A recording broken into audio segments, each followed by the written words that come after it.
In 1974, a new island was found in the Bay of Bengal close to the land boundaries between India and Bangladesh. Both countries claimed it as their own and a bitter conflict arose over its control. Even after 30 years, there seems to be no end in sight to this weird land dispute. Until one day, the island just disappeared.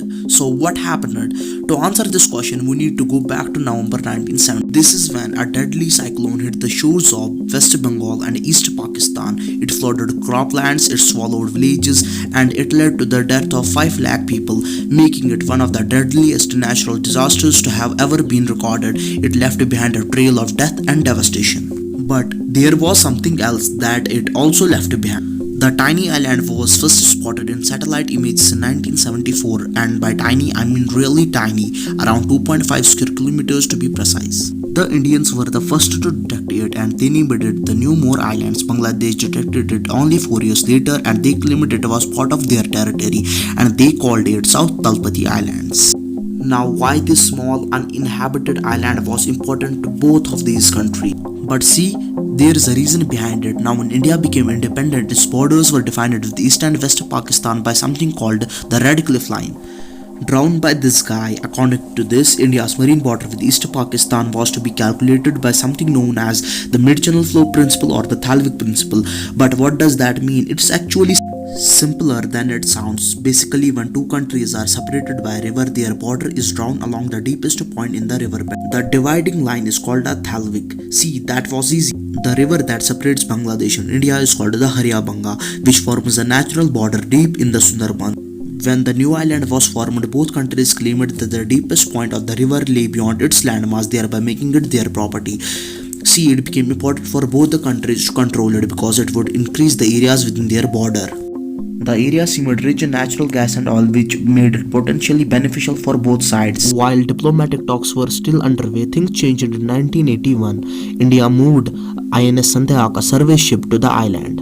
They hoisted the tricolor and they set up a bunch of huts and tents. Soon after that move was challenged by 3 Bangladeshi gunboats, and the Indians had to retreat. India had no choice but to declare the island as no man's land until the conflict was peacefully resolved, and that's the way it remained until 2003. On September 22, 2003, Bangladeshi media reported that the BSF, or the Indian Border Security Force, had established a naval base on New More Islands, and so tensions flared up again.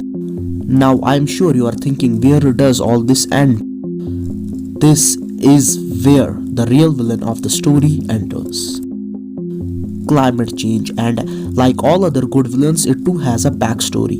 By the end of 20th century, it's well established that climate change is a major threat to the world we live in today. According to a study conducted in Bay of Bengal, the sea levels rose up around by 4.36 mm a year between 2004 and 2010. This has led to a never-been-seen crisis in Sundarbans. Islands are literally going underwater.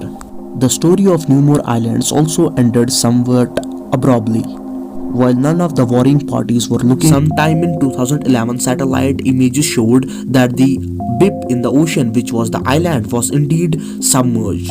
Close observations and eyewitness reports confirmed that the island was indeed submerged in the Bay of Bengal. For neighboring islands facing the same future, the problem is bigger than a territorial dispute. There are lives at stake. The Sundarbans are also one of the only homes to the Great Bengal tiger. If sea levels continues to rise at this rate, these tigers will lose 100% of their habitat, and it will eventually lead to their extinction. The story of New More Island started with 2 countries and a bitter tussle for territory. But the way it's ended is a desperate call to save the world from man-made climate change. The moral of the story is that we act fast or we perish. It's that simple.